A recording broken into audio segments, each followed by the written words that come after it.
एक लड़के के मोबाइल में व्हाट्सएप पर नोटिफिकेशन की बेल बज रही थी। एक के बाद एक फोटोग्राफ्स, एक के बाद एक वीडियोस आने की सूचना मिल रही थी। और जैसे ही उस लड़के ने अपने मोबाइल को देखा, मोबाइल को देखने के बाद देखता है कि किसी ने अश्लील फोटोज और वीडियोस भेजी हैं। वो लड़का बस उसको देखना चाहता था और देखने के लिए उसको चाहिए थी एकांत जगह। जिस जगह पर वो बैठा हुआ था वहाँ पूरा परिवार मौजूद था और वो अपने परिवार के बीच में उस फोटोज और वीडियोस को नहीं देख पा रहा था और बार बार उसके परिवार वाले उसे किसी न किसी काम से बाहर भेज रहे थे। मौका मिलता है एकांत में जाने का, मौका मिलता है जब उसके आसपास कोई नहीं था। सबसे पहले उसने मोबाइल निकाला और व्हाट्सएप चेक किया और उन सारे फोटोज़ को डाउनलोड कर लिया और फोटोज़ के साथ साथ वो वीडियोज़ भी डाउनलोड कर लेता है। फिर उन फोटोज़ को बारी बारी देखने लगता है।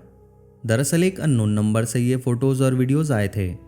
जब वो उन फोटोज़ को जूम करके देखने की कोशिश कर रहा था तो उसमें एक लड़की थी जो कि बिना कपड़ों की थी और उसे ध्यान से देखने की कोशिश की तो पता चलता है कि वो लड़की और कोई नहीं बल्कि उसी की सगी बहन है। बस इतना सीन देखने के बाद उसके पैरों तले ज़मीन खिसक जाती है। उसको बिल्कुल भी यकीन नहीं हो रहा था। उसने फिर से देखने की कोशिश की कि मैं जो देख रहा हूँ वो सच है या झूठ। इसके बाद जब उसे पूरी तरीके से यकीन हो जाता है कि जिसकी फ़ोटोज़ वो देख रहा है, जिसकी वीडियोज़ वो देख रहा है, वो कोई और नहीं बल्कि उसी की सगी बहन है।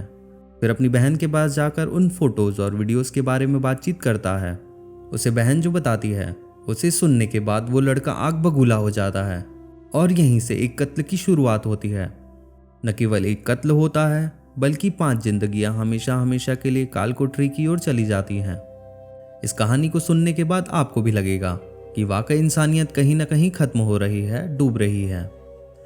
नमस्कार दोस्तों, मैं हूं दिनेश और आपका बहुत बहुत स्वागत है क्राइम मिस्ट्री चैनल पर। ये कहानी शुरू करने से पहले अगर आपने इस चैनल को सब्सक्राइब नहीं किया है तो जल्दी से इस चैनल को सब्सक्राइब कर लीजिए और बेल आइकन को भी ज़रूर ऑन कीजिएगा जिससे लेटेस्ट वीडियोस की नोटिफिकेशन आप तक पहुंचे सबसे पहले। तो आइए देखते हैं इस पूरी कहानी को। आज की ये सच्ची घटना है उत्तर प्रदेश के गौतम बुद्ध नगर की। गौतम बुद्ध नगर में एक थाना है, बिसरख। दरअसल एक लड़का है जिसका नाम गुड्डू होता है। यूं तो गुड्डू रहने वाला था जिला हरदोई के गांव कोटलिया का और पिछले कई दिनों से वो लगातार बिसरख थाने के चक्कर काट रहा था। बार बार जाकर कभी एसएचओ से, कभी सेकंड ऑफिसर से, कभी संतरी से, कभी किसी से जाकर कहता था कि साहब मेरा भाई गायब है, मेरे भाई को ढूंढ दीजिए। लेकिन पुलिस उसकी बात को गंभीरता से नहीं ले रही थी। दरअसल एक दिन उससे एक होमगार्ड ने पूछा कि क्या दिक्कत है, तुम रोज़ रोज़ यहाँ पर आ जाते हो। तो वो होमगार्ड उसकी बात सुनता है। बाकी किसी अधिकारी ने, किसी पुलिस वाले ने उसकी बात नहीं सुनी थी। वो कहता है कि मेरा भाई जिसका नाम रंजीत कुमार है 13 जून 2022 से लापता है। दरअसल वो हैबतपुर गांव का है, वहाँ पर रहता है और साथ ही ग्रेटर नोएडा के पश्चिमी इलाके में एक सोसाइटी है, वहाँ पर प्रेस की दुकान लगा कर रखता है और साथ ही लोगों के कपड़े प्रेस करता है और प्रेस करने के बाद अपनी ज़िंदगी की गुजर बसर कर रहा था। वो यहीं से पैसे गांव भेजता था, उसी से ही परिवार का भरण पोषण होता है। लेकिन 13 जून से उसका कोई अता पता ही नहीं है, वो लापता हो गया है। हमने ऐसी कौन सी जगह है जहां अपने भाई को तलाश नहीं किया। क्योंकि वो इस थाना क्षेत्र में रहता है इसलिए बार बार थाने के चक्कर काटता हूँ, अधिकारियों के पास जाता हूँ, लेकिन किसी अधिकारी ने मेरी फरियाद नहीं सुनी। कोई 1-2 दिन नहीं बल्कि पूरे 5 महीने तक वो थाने के चक्कर काटता है।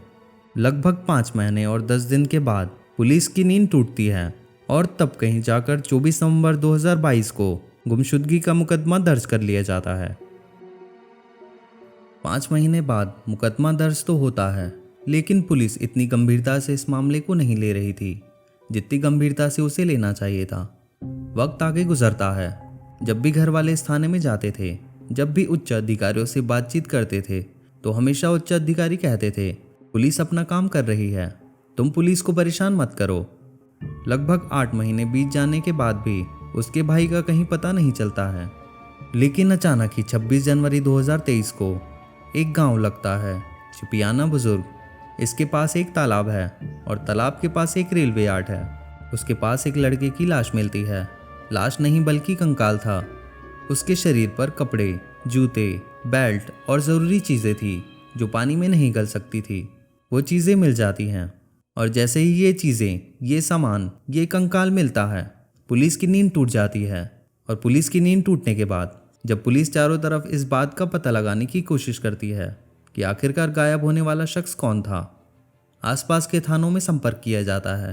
तभी पुलिस को याद आता है कि एक लड़का जो 13 जून 2022 से लापता है, जिसका भाई गुड्डू लगातार थाने के चक्कर काट रहा है। ऐसा तो नहीं कि ये लाश उसी की हो। पुलिस वाले उसके घर वालों से संपर्क करते हैं, घर वालों को बुलाते हैं, तो उसके जूते, उसका बेल्ट, उसकी चाबी, ये सब सामान देखने के बाद घर वाले कहते हैं कि ये तो हमारा ही बेटा है, हमारे ही बेटे का कंकाल है। अब पुलिस लगातार इसकी जांच पड़ताल में जुट जाती है और महज 13 दिन यानी कि 7 फरवरी 2023 को इस घटनाक्रम का खुलासा कर देती है। जब इस घटना का खुलासा होता है तो लोग अपने दांतों तले उंगली दबाने पर मजबूर हो जाते हैं। दरअसल ये लड़का आज से लगभग 7 से 8 साल पहले ये हरदोई से गौतम बुद्ध नगर आया था और यहाँ उसने प्रेस की दुकान लगाई थी, जहाँ पर लोगों के कपड़ों पर इस्त्री किया करता था। एक दिन प्रेस करते करते इसकी मोबाइल से किसी को मिस कॉल चली जाती है। मिस कॉल जाने के बाद रिटर्न कॉल आती है। कॉल उठाने पर उधर से आवाज़ आती है एक लड़की की। वो उससे बातचीत करता है। लड़का उसे सॉरी बोलता है, फिर लड़की उसे सॉरी बोलती है, लेकिन ये तो एक शुरुआत थी। अगली बार वो लड़की फिर इससे बातचीत करने की कोशिश करती है। धीरे धीरे इन दोनों के बीच में बातचीत का सिलसिला चलता रहता है और चलते चलते कब इन दोनों में दोस्ती हो जाती है और कब दोस्ती प्यार में बदल जाती है, इनको पता ही नहीं चलता। इस लड़की को जब मौका मिलता था तब वो उस लड़के के पास आ जाया करती थी और जब इस लड़के को मौका मिलता था तो वो अपने पास बुला लिया करता था या उसी की बताई जगह पर पहुंच जाया करता था। प्यार दोस्ती ये सब तो चल रही थी, लेकिन दोनों के बीच में अब कहीं ना कहीं शारीरिक संबंध भी बनने लगे और जब शारीरिक संबंध बनने लगे तो ये दोनों अब नज़दीक आ जाते हैं। धीरे धीरे करके वक्त गुजरने लगता है। 1 साल, 2 साल, 3 साल, 4 साल, लगभग 7 साल बीत जाते हैं। तब ये लड़का उस लड़की से कहता है, मैं तुमसे शादी करना चाहता हूँ, तुम्हारे साथ पूरी ज़िंदगी बिताना चाहता हूँ। लड़की भी शादी के लिए तैयार हो जाती है, लेकिन जब लड़की ने अपने घर वालों से, अपने परिवार वालों से इस रिश्ते के बारे में जानकारी दी, मैं उस लड़के से जिसका नाम रंजीत कुमार है, जो कि एक सोसाइटी में प्रेस की दुकान चलाता है, कपड़ों को प्रेस करता है, मैं उससे शादी करना चाहती हूँ। घर वालों को ये बात बहुत ज़्यादा ख़राब लगती है और उस लड़के को अपने यहाँ पर बुलाया जाता है। मई का महीना था। लड़का उसके घर पर पहुँच जाता है और उसके बाद उस लड़के को बहुत बुरी तरीके से मारा जाता है, पीटा जाता है। मारपीट के बाद उससे कहा जाता है, यदि भविष्य में मेरी बहन से या मेरी बेटी से बात करने की कोशिश की तो अंजाम अच्छा नहीं होगा। लेकिन वो ऐसा लड़का था कि उसके दिमाग में कुछ न कुछ खुरापाती चल रही थी। उसके बाद वो उस लड़की को बुलाता रहा, चोरी से, चुपके से, और जब जब वो अर्धनग्न अवस्था में होता, उसके साथ आपत्तिजनक स्थिति में होता, तब तब वो उस लड़की की फ़ोटोज़ क्लिक कर लिया करता था और उसकी वीडियो भी बनाया करता था। एक दिन वो उस लड़की से कहता है कि बहुत जल्दी ही हम दोनों शादी के बंधन में बंधने वाले हैं, यकीन ना हो तो देख लेना। रंजीत ने ये फ़ोटोग्राफ्स, ये वीडियो उस लड़की के सगे भाई के व्हाट्सएप पर सेंड कर देता है और नीचे लिखता है कि मैं तुम्हारी बहन से शादी करना चाहता हूँ। यदि तुमने इस शादी के लिए हाँ नहीं की तो देख लेना, ये फ़ोटोज़ वीडियोज़ वायरल हो जाएंगे और वो किसी को मुंह दिखाने के लायक नहीं रहेगी। इतना सुनते ही वो भाई आंख बगूला हो जाता है और सोचने पर मजबूर हो जाता है कि आखिरकार उसकी बहन इतने लंबे समय से उस लड़के के साथ कर क्या रही थी। अपनी बहन से जाकर पूछता है, उसके साथ भी मारपीट करता है और वो गुस्से में आंख बगूला हो जाता है। और तभी वो एक प्लान करता है अपने पूरे परिवार के साथ बैठकर। भाई अपनी बहन से कहता है, आज तुम्हें उसे घर बुलाना है। लड़की पहले तो नानकुल कर रही थी, लेकिन जब परिवार के दबाव में आ जाती है तब 13 जून 2022 को लड़की रंजीत को फ़ोन करती है। फ़ोन पर लड़की उसे बताए गए घर वाले एड्रेस पर आने के लिए कहती है। लड़का जब वहाँ पहुँच जाता है तो उसे सब कुछ संभालने लगता है।